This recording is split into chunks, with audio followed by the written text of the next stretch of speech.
Hello everyone. So today we are going to start with UPSC's GS4, that is the ethics section, and we are going to cover it through the year-wise PYQs.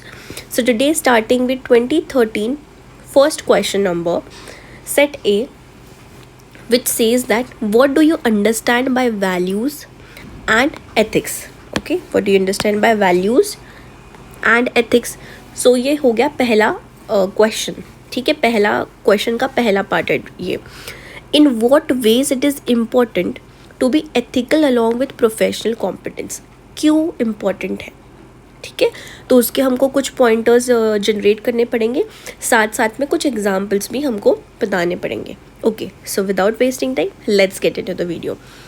So value ethics and professional competence. Value ethics and professional competence, ये तीन keywords है ethics के जो हमको ये question में address करना है बहुत अच्छे से. सो बेसिकली जब हमको वैल्यूज़ एंड एथिक्स में पूछा है तो ये क्या डिफरेंशिएटिंग पॉइंट्स हैं. तो वैल्यूज़ क्या है? कुछ deeply held beliefs and ideals है. ठीक है, एक इंसान कोई भी बिलीफ सिस्टम को ये करता है उसको हम वैल्यू बोलते हैं. वो वैल्यू क्या करती है? शेप करती है हमारा कैरेक्टर, इन्फ्लुएंस करती है चॉइसेस कि हमको किस तरह का खाना खाना है, हमको किस तरह के कपड़े पहनने हैं. तो वो हो गई हमारी वैल्यूज़. और डिफ़ाइन करती है कि क्या इम्पॉर्टेंट है. ओके, जिसमें जैसे कि वैल्यूज़ में ऑनेस्टी आती है, एम्पैथी आती है, जस्टिस आता है, ये सब. तो वैल्यू के लिए हमको क्या कीवर्ड याद रखना है कि वो हमारे बिलीव्स और आइडियल्स है जो हमारे कैरेक्टर को शेप करते हैं. ठीक है, अभी एथिक्स क्या है? Practical application of values. देखो हमारे पास वैल्यू है बट उसको प्रैक्टिकली अप्लाई करना इज़ व्हाट इज़ एथिक्स. ठीक है, ये कुछ ऐसे प्रिंसिपल्स है, मॉरल प्रिंसिपल है जो हमारा कंडक्ट को गाइड करता है. ठीक है, दिस आर द कीवर्ड्स जो एग्जाम पेपर में आने ही चाहिए. So ethics are the moral principles that guide our conduct. ठीक है, एंड वो हेल्पफुल है हमारे पर्सनल एज वेल एज हमारे प्रोफेशनल लाइफ में. ओके, सो ये हो गया. अब क्वेश्चन में ये पहला पार्ट एड्रेस हो गया. आप इसको इंट्रो से भी स्टार्ट कर सकते हो बाय डिफाइनिंग वैल्यू एथिक्स. आप एक डिफरेंशिएशन चार्ट बना सकते हो जहाँ पे आप वैल्यूज़ क्या है, एथिक्स क्या है, उनके एग्जांपल्स दे सकते हो. एंड देन ऑल्सो आप ये ओके, फिर उसके बाद आता है प्रोफेशनल कॉम्पिटेंस एंड एथिक्स में क्या डिफरेंस है. क्यों हम बोल रहे कि दोनों को साथ साथ में रहना है? तो देखो, कॉम्पिटेंस मतलब क्या होता है? Efficient performance. हम कितने कॉम्पिटेंट है कि हम इतना अच्छा परफॉर्म कर सकते हैं. Performance, competence means performance in short. But without ethics, but अगर आप कॉम्पिटेंट हो, आप परफॉर्म अच्छा कर सकते हो, बट आप में ना एथिक्स नहीं है, तो क्या होगा? ये it is a dangerous thing. ठीक है, और एथिक्स क्या इंश्योर करती है? जो हमारी एबिलिटीज़ है, जो हमारे पास जो भी एबिलिटी है हमारे पास, वो हम कैसे उसको रिस्पॉन्सिबली यूज़ करते हैं ताकि एक लार्जर पब्लिक इंटरेस्ट का क्या हो सके, बेनिफिट हो सके. ठीक है, दिस ये चारों जो कीवर्ड्स थे क्लियर, सॉरी जो 3 कीवर्ड्स थे clear. Now why it is important to be both ethical and competent. क्यों नेसेसरी पूछा है ना, in what way it is important. क्यों है? क्योंकि पहली बात, अगर हमें एथिक्स भी है और हमने प्रोफेशनल कॉम्पिटेंस भी है तो हम क्या कर सकते हैं? ट्रस्ट एंड क्रेडिबिलिटी बढ़ा सकते हैं. ठीक है, कि हम कॉम्पिटेंट हैं. जैसे फॉर एग्जांपल एक सर्जन है, ओके, ही इज़ कॉम्पिटेंट मतलब वो अच्छा परफॉर्म कर सकते हैं. एंड अगर वो एथिकल है तो क्या करेंगे? लोगों की अच्छी उनकी हेल्थ ठीक करेंगे.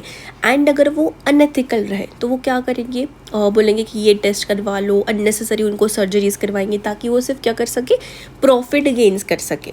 नॉट नेसेसरी वो ज़रूरी रहेगा बट वो प्रॉफिट गेन सके. तो ट्रस्ट बिल्ड करने के लिए, क्रेडिबिलिटी बिल्ड करने के लिए. सेकेंड इज़ प्रमोट करने के लिए ट्रांसपेरेंसी, अकाउंटेबिलिटी एंड फेयरनेस. ठीक है, थर्ड है कि वो misuse of skills and authority को रोक सके. इसीलिए हमको एथिक्स होना चाहिए एंड प्रोफेशनल कॉम्पिटेंसी में. फोर्थ है स्ट्रेंथन करता है इंस्टीट्यूशन एंड एनहांस करता है पब्लिक कॉन्फिडेंस. अगर हमें पता है कोई डॉक्टर ऐसा है जो he is not working properly, ठीक है, कुछ ना कुछ अननेसरी प्रॉफिट गेन करने के पीछे रादर देन ट्रीटिंग पेशेंट, तो इससे क्या होगा, जो पब्लिक कॉन्फिडेंस है ना, वो कम हो जाएगा। सो है ना, फिर होता है एंश्योर करता है sustainable and socially responsible outcome.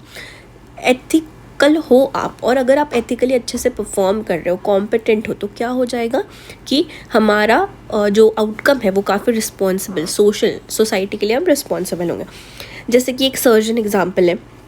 Surgeon क्या है, स्किल्ड हैंड्स है, बहुत अच्छे हैंड्स है। स्किल्ड हैंड्स मतलब he is very professionally good, but अगर वो स्नीकी परफॉर्मिंग कुछ ऐसे सर्जरीज परफॉर्म कर रहा है या अननेसेसरी सर्जरीज कर रहा है, किस चीज़ के लिए, फाइनेंशियल गेन के लिए, तो ये सही बात नहीं है, ठीक है। तो इसीलिए हमको क्या चाहिए होता है, प्रोफेशनल कॉम्पिटेंस होना चाहिए विद एथिक्स।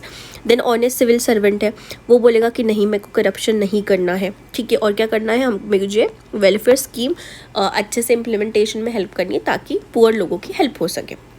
अब कॉर्पोरेट स्कैंडल में क्या होता है ना कि कॉर्पोरेट्स क्या देखते हैं कि मैक्सिमम उनका मोटिव क्या होता है, प्रॉफिट जनरेशन, लोगों का क्या है, कुछ है नहीं। बट अगर एक अच्छा कॉर्पोरेट ऑफिस होगा, कॉर्पोरेशन होगा, तो वो क्या सोचेगा कि नहीं, मुझे प्रॉफिट जनरेशन करना है, बट साथ साथ में मुझे जैसे एनवायरनमेंट को बहुत नहीं डैमेज करना, तो एनवायरनमेंट सस्टेनेबिलिटी देखनी है, और ज़्यादा लेबरर्स को एक्सप्लॉइट नहीं करना है, उनका चीज़ें, मुझे उनके राइट्स को, उनके सारी चीज़ों को प्रोटेक्ट करना है। So what happens, professional competence क्या डिटरमाइन करता है, कैपेबिलिटी, हम में कितनी कैपेबिलिटी है, कितने अच्छे से हम परफॉर्म कर सकते हैं, वो बताता है प्रोफेशनल कॉम्पिटेंस। एथिक्स क्या डिटरमाइन करता है, डायरेक्शन, कि क्या डायरेक्शन है, हमारी डायरेक्शन सही भी है या गलत है। डायरेक्शन दोनों तरीके की हो सकती है। इसीलिए अगर आपको एक सक्सेसफुल प्रोफेशनल बनना है तो हमें एक गुड प्रोफेशनल कॉम्पिटेंसी के साथ में एथिकलिटी भी ज़रूरी है।